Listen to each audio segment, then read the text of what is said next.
دعا کرو کہ ظہور امام ہو جائے، یہ روز کا قصہ تمام ہو جائے، دعا کرو دعا کرو دعا کرو۔ بسم اللہ الرحمن الرحیم۔ ساری تعریف اللہ کے لیے، درود اور سلام محمد اور آل محمد کے لیے۔ ہم انتظار امام مہدی کے موضوع پر المنتظر ٹی وی پر مسلسل گفتگو کر رہے ہیں، اور ہم نے پچھلی تقریروں میں بار بار یہ بات کہی کہ عالم اسلام کی جتنی بھی کتابیں ہیں ان میں عقیدہ امام مہدی، انتظار مہدی کے بارے میں حدیثیں موجود ہیں۔ میں نے سیاستہ کا ذکر کیا تھا، جو کہ تمام مسلمانوں کے لیے بڑی احترام والی کتابیں ہیں، اور پچھلی تقریر میں ہم سیاستہ کی تیسری کتاب سنن ابن ماجہ کا ذکر کر رہے تھے، اور اس سے ہم نے ایک حدیث پیش کی تھی جو حضور نے فرمایا کہ مہدی اہل بیت سے ہوگا، جس کے ذریعے خداوند عالم ایک ہی رات میں اصلاح فرمائے گا، یعنی پوری دنیا کو ظلم و جور ختم کر کے عدل و انصاف پر پورے حکومت کو قائم کر دے گا۔ اسی کتاب میں ابن ماجہ میں اس بن مالک کی یہ روایت بھی لکھی ہے کہ حضور اکرم نے فرمایا، اولاد عبد المطلب سے میں اور حمزہ، حضور فرما رہے ہیں کہ میں اور حمزہ اور علی، جعفر، حسن، حسین اور مہدی جنت والوں کے سردار ہیں۔ یہ سیاستہ میں حدیث موجود ہے۔ سیاستہ کی چوتھی کتاب ترمذی شریف ہے۔ امام ترمذی نے حضور اکرم کی یہ حدیث لکھی ہے کہ دنیا فنا نہیں ہوگی یہاں تک کہ میرے اہل بیت سے ایک شخص تمام عرب پر حکومت کرے گا، جس کا نام میرا نام ہوگا۔ ترمذی نے یہ حدیث بھی لکھی ہے کہ حضور نے فرمایا، میرے اہل بیت سے ایک شخص ظاہر ہوگا جس کا نام میرے نام پر محمد ہوگا۔ ترمذی نے ایک اور حدیث لکھی ہے حضور اکرم سے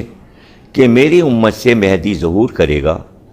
جو 5 یا 7 یا 9 سال تک زندگی گزارے گا۔ اب رہی یہ بات کہ ظہور کے بعد جو روایتیں ہیں ہم ان کا بھی ذکر کرتے ہیں کہ حضرت عیسیٰ جس امام کے پیچھے نماز پڑھیں گے وہ امام مہدی ہوں گے۔ یہ رسول اللہ کی حدیث امام بخاری، امام مسلم اور امام احمد بن حنبل تینوں نے اپنی کتابوں میں نقل کی ہے کہ عیسیٰ پیچھے ہوں گے اور امام مہدی آگے نماز پڑھائیں گے۔ یہ روایت بالکل مستند ہے، اس میں کوئی شک نہیں ہے کہ حضرت عیسیٰ حضرت امام مہدی کے پیچھے نماز پڑھیں گے۔ امام بخاری اور امام مسلم نے متعدد روایتیں حضرت ختمی مرتبت کی نقل کی ہیں جو حضرت امام مہدی سے متعلق ہیں، بس یہ کہ لفظ مہدی کے بجائے امام، خلیفہ اور رجل من قریش کے لفظ استعمال کیے ہیں۔ دراصل یہ بخاری اور مسلم کا سمجھ لیجئے ایک طریقے سے تقیہ ہے۔ تقیہ کا عقیدہ ظاہر کہ اسلام میں ہے، تو سیاستہ نے بھی اس کو کئی طریقے سے بیان کیا ہے کہ کتابوں میں ترمذی نے دیکھیے ایک باب قائم کیا ہے، باب خروج مہدی، اور الگ سے ایک باب رکھا ہے امام مہدی کے بارے میں انہوں نے، اور اسی طرح ابی داؤد نے سنن ابن ابی داؤد میں ایک الگ سے کتاب المہدی یعنی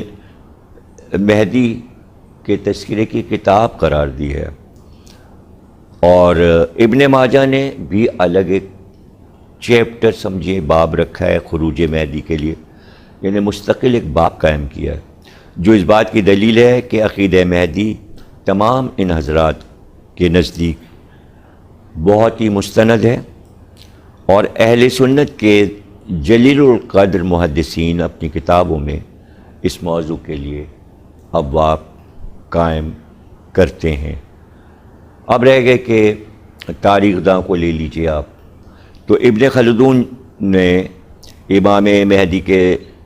ظہور کا ذکر کیا ہے، اور ابن خلدون بھی امام مہدی کے آمد کے قائل ہیں۔ وہ لکھتے ہیں کہ آخری زمانے میں پیغمبر اسلام کے اہل بیت میں سے ایک شخص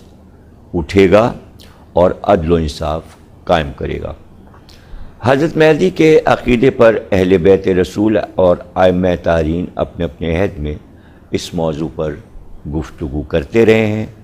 حضرت ختم مرتبت کی مستند حدیثوں کو بیان فرماتے رہے ہیں اور لوگوں کے سوالات کے جوابات بھی دیتے رہے ہیں۔ ہم آنے والی تقریروں میں یہ موضوع چونکہ ذرا طویل ہوگا، تو آج کے اس پروگرام میں ہم شاید اس موضوع کو کامل نہ کر سکیں، لیکن ہم آپ کو وہ ائمہ طاہرین کے جو 12 امام کہلاتے ہیں، یعنی حضرت علی سے لے کے اور امام مہدی تک جو 12 امام ہیں، اس میں 11 اماموں نے جو کچھ امام مہدی کے بارے میں فرمایا، ہم اسے آپ کو بتدریج بتاتے رہیں گے۔ اور اس میں سب سے پہلے ہم ختمی مرتبت کی حدیثیں جو کہ 14 معصومین کی ہیں، اس میں سے رسول اللہ کی جو حدیث امام مہدی کے بارے میں وہ تو میں آپ کو بتا چکا ہوں، لیکن اب رسول اللہ کے بعد اور اہل سنت کی تمام کتابوں سے ہم آپ کو بتا چکے اور سنا چکے۔ اب سب سے پہلے ہم آپ کو بتاتے ہیں کہ حضرت علی ابن ابی طالب نے کیا فرمایا امام مہدی کے بارے میں۔ آپ نے کہا کہ مہدی موعود ہم میں سے ہوگا اور آخری زمانے میں ظہور کرے گا، اس کے علاوہ کسی قوم میں مہدی کا تصور، یعنی کسی قوم سے مہدی نہیں ہے، یہی والا مہدی جس پر مسلمان عقیدہ رکھتے ہیں، اسی کے بارے میں ہر مکتب فکر عقیدہ رکھتا ہے، یعنی الگ سے کسی نے اپنا امام مہدی نہیں بنایا ہوا ہے۔ اور اس سلسلے میں حضرت علی کی 50 حدیثیں ہیں جو آپ نے امام مہدی کے بارے میں بیان فرمائی ہیں، اور اس کے بعد ہم آپ کو دوسرے پروگرام میں، بعد کے پروگرام میں بتائیں گے کہ حضرت فاطمہ سے کیا بیان ہے امام مہدی کے بارے میں، امام حسن علیہ السلام نے کیا فرمایا، امام حسین علیہ السلام نے فرمایا، اور خصوصی طور سے کئی حدیثیں ہم حضرت فاطمۃ الزہرا صلوات اللہ السلام علیہ کی بیان فرمائیں گے، تاکہ ہمارے ذہن میں عقیدہ مہدی پختہ ہو جائے۔ اس کے بعد ہم ان کے ظہور کے حالات اور غیبت میں جو حالات ہیں وہ بیان فرمائیں گے، ان کی جنگ کا حال بھی بیان فرمائیں گے، اور اس کے بعد ہم ان حدیثوں کو بیان کریں گے جو ختمی مرتبہ نے فرمایا۔ تو ہم یہ بھی کریں گے کہ امام مہدی کے بارے میں وہ باتیں بھی بتانا ضروری ہے کہ جن لوگوں نے امام مہدی سے مختلف اوقات میں ملاقات کی ہے۔ دعا کرو کہ ظہور امام ہو جائے۔